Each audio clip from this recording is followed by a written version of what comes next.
તમારે જ્યારે પણ પ્રેગ્નન્સી રાખવી હોય ને ત્યારે કહેજો, અમે છોકરાની દવા આપે એવું બતાવશું. અને મારે ડિલિવરી કરવાની ઈચ્છા હતી જ નહીં. 99% કમેન્ટ તમારી હાચી પડી. હવે તમે નક્કી કરી લેજો કે કોની કમેન્ટ હાચી પડી, કોની ખોટી પડી. 99% હાચી છે બધાની. તો ચાલો,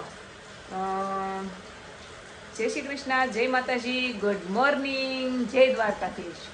સવારે શરૂઆત થઈ ગઈ છે આપણી, અને વરસાદથી શરૂઆત થઈ છે. મસ્ત મજાનો બહાર વરસાદ આવે છે. અને અમારે બહુ બધો વરસાદ જ્યારે કન્ટિન્યુ ચાલુ રહે ને વરસાદ, ત્યારે આપણે આ પોઝિશન હોય છે, તમને ખબર જ છે. જુઓ, હું તો આની માથે બેઠી છું પંખાની છે, કેમ કે મારે એક શૂટ છે ને એ પૂરું કરવાનું છે. અને પંખા હેઠે બેહવું પડે એમ જ છે, કેમ કે હેર સૂકવવાના છે. આ હેર મારા હું કપડાં ને એવું બધું વોશ કરું ને તો ભીનું થઈ ગયું છે, એ બધું છે. તો બેઠી છું પંખા નીચે. પણ તમને ખબર છે આનો પવન ક્યાં એટલો બધો આવે છે, એમાંય તે અહીંયા જ ટીપા પડે. જોવો, ખબર ને, અહીંયા જ પડે છે. મેં થોડુંક આ બાજુ રાખ્યું છે બેહવાનું, પણ કાંઈ નહીં, હેર સુકાય છે ત્યાં સુધી આપણે બેહવાનું છે. મસ્ત શૂટ થઈ જાય. 12 વાગ્યા પહેલાં પૂરું કરવું છે મારે. 2 વાગે વિડીયો દેવાનો છે. અને જીનુને ઘરે છે ને ત્યાં વિડીયો થઈ જાય. આ સિરમ છે, આનું પ્રમોશન છે મારે. તો ચાલો, આની સ્મેલ છે ને બહુ મસ્ત સ્મેલ આવે છે. આની ગમી મને. આ માથામાં નાખ્યું ને એટલે સુગંધ આવ્યા જ કરે છે. આમ થાય કે વરસાદમાં બહાર કપડાં વોશ કરતી હતી, માથું ભીનું થઈ ગયું હતું તો બાટી જ ગયું હતું. તો એ સિરમ નાખ્યું ને આમ મસ્ત સ્મેલ વાળું થઈ ગયું છે. કપડાં તો આપણે નાઇટ ડ્રેસમાં તમારે કહું એમ શૂટ તો સારા કપડામાં જ કરવાનું હોય, એટલે બદલી નાખ્યા છે ઘડીક વાર.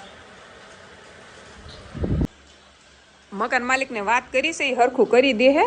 પણ એ છે ને હરખું કરી દે છે. એ ઓલા કાકા છે ને ગામડે ગયેલા છે, તો ગામડેથી આવે તે હરખું કરી દે. અને ચાલુ વરસાદમાં તો કેમ હરખું કરે, તો ખરાડ રહે ને, વરસાદ બંધ રહે ને ત્યારે એ રિપેર કરી દે. રિપેર કરી દે હે એમ. જીભ મારી ઓલી થઈ ગઈ. તો હું કરી દે હે રિપેર. જોઈ હવે કાંઈ નહીં, ત્યાં સુધી તો આપણે બહુ વાંધો તો નથી આવતો. રહી જાય છે વરસાદ એમ તો થોડો થોડો. જો ને, જો કપડાં સૂકવવાના બાકી છે મારે હજી. અને આ કાલના થૂકાણાય નથી. જો પાણી અહીંયા ભરાઈ ગયું છે, અને સરસ વાતાવરણ થઈ ગયું છે. અને બહાર છે ને મને એમ થાય ને કે ભીનામાં પગ મૂકવું, કેમ કે ભીનામાં પગ મેકવો ન ગમે. કા ભીનામાં તમને હાલવું ગમે, વરસાદ હોય તો ભીનામાં હાલચાલ કરવી ન ગમે. આપણે નાયા વરસાદમાં નાતા હોય ત્યાં સુધી ઠીક છે, કોરા થઈ જાય પછી આપણને ભીનામાં પગ મૂકવો ગમે નહીં. શેટીએ બેઠા રહેવી એમ થાય. પણ કામ હોય અહીંયા કોઈ બીજું જ છે નહીં. અહીં મારા બા નથી, નકર હું એને સિંજા કરું. મારા બા હોય ને તો હું એમ કહું, બા આ લેતા હો, ઓયલું લેતા હો, બેઠા બેઠા સીંધી દો. પણ એ તો કાંઈ છે નહીં, ન કરે એમ થાય. કાંઈ નહીં, બીજું તો હું કરશું. કાજીનો હાલો, બુધવાર છે, રેડી થઈ જાવ. શૂટ પૂરું થઈ ગયું છે. અને હવે છે ને મારે ખાવું છે. મને ભૂખ લાગી છે, ભૂખ લાગી છે. અને ખાઈ લઉં, પછી કપડાં સૂકવવાના છે. જો હજી બાકી જ છે. જીનું બેન તો વહી ગયા છે સ્કૂલે. આજ કેટલી તારીખ થઈ? આજ 22 તારીખ થઈ કે કેટલી તારીખ થઈ? આજ 22 થઈ કે કાલે 21 હતી ને? આજ 22 તારીખ, 22, 23. હમણાં 1 તારીખ આવી જશે. 1 તારીખે છે ને ભાડું ભરવાનું છે. મારો યુટ્યુબથી બોનસ આવ્યું કે નહીં, તો કામ થઈ ગયું. 5000 ભાડું ભરાઈ જશે. અને દૂધના પણ સૂકવાઈ જશે. યુટ્યુબે આટલી મારી મદદ કરી દીધી. કા સારું કહેવાય. તો હું હાલો હવે ખાઈ લઉં. 2 વાગવા આવી જાઓ, જેમ તેમ નહીં કાંઈ. તો હવે હું ફ્રી થઈ ગઈ છું. અને છે ને મને પેલા ઓલા કમેન્ટ કરતા હતા વારે વારે કે તમે વિડીયોમાં કહેજો કે તમે તો એમ કહેતા હતા કે તમારે જીનું એક છોકરી છે અને હવે તમે ડિલિવરી કરશો નહીં. તમે વિડીયોમાં એવું બોલ્યા હતા જ્યારે તમે સવાલ જવાબનો વિડીયો કર્યો ત્યારે, બહુ ઝાઝા ટાઈમ પહેલાં, ત્યારે તમે એવું કીધું હતું એમ કે એક તો બહુ છે એમ.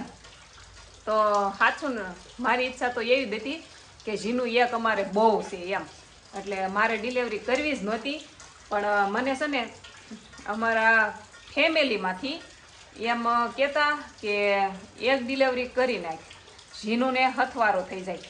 અને મને બહુ બધી કમેન્ટ હતી કે અમારે 2 છોકરીઓ છે, જો 2 છોકરીઓ છે ને તો હથવારો રહે એમ, સારું પડે. તો મને પછી વિચાર આવ્યો કે આમ કે આમ. હવે જીનું એકલા હોય આખો દિવસ ઘેરે. હવે રવિવાર હોય ને તો હું ને રાસ તો ટાઈમ કાઢી નાખી અમે એકબીજા વાતો કરવામાં. પણ અમારે જીનું ને હથવારો એ એકલી ખૂણામાં ગમે ને કાંઈક ઓલું કર્યા કરે, રેમા કરે અથવા તો કાંઈ પણ એની રીતે એમ. તો મને થયું કે બધાની વાત સાચી જ છે કે એક ડિલિવરી કરી નાખું ને તો જીનુને હથવારો થઈ જાય. અને પછી છે ને મેં કોઈ પ્લાન કર્યો નથી. હું જે એરિયામાં રહું છું ને ત્યાં મને કીધું છે 2 થી 3 જણાએ કીધું કે તમારે દવા લેવી હોય ને છોકરાની તો કહેજો, અમે લીધી છે, અમારે છોકરો આવ્યો છે તો તમારે દવા લેવી હોય તો કહેજો.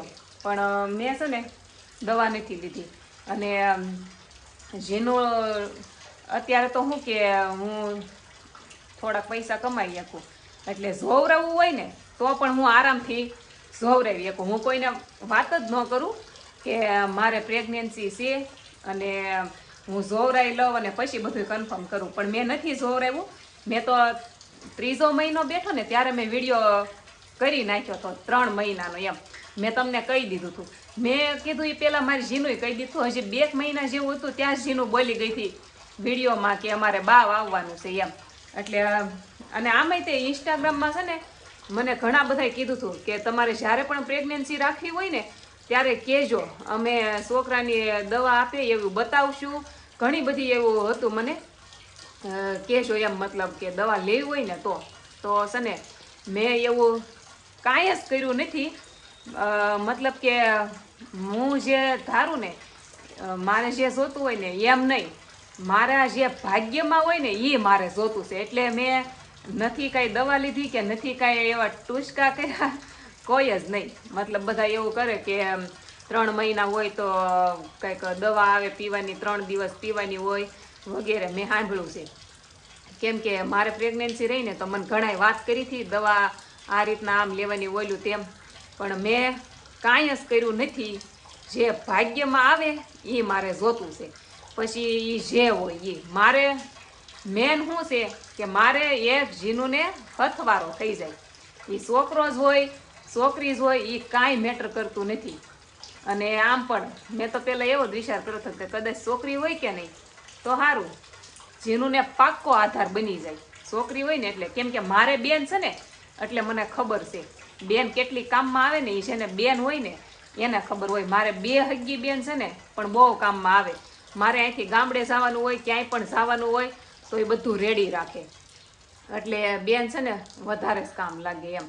તો મેં ભાગ્ય ઉપર ડિપેન્ડ કે જે આવે ને એ તો એવું કાંઈ છે નહીં. મારે તો ડિલિવરી કરવી જ નહોતી પણ આ બધાએ કીધું ને એમ.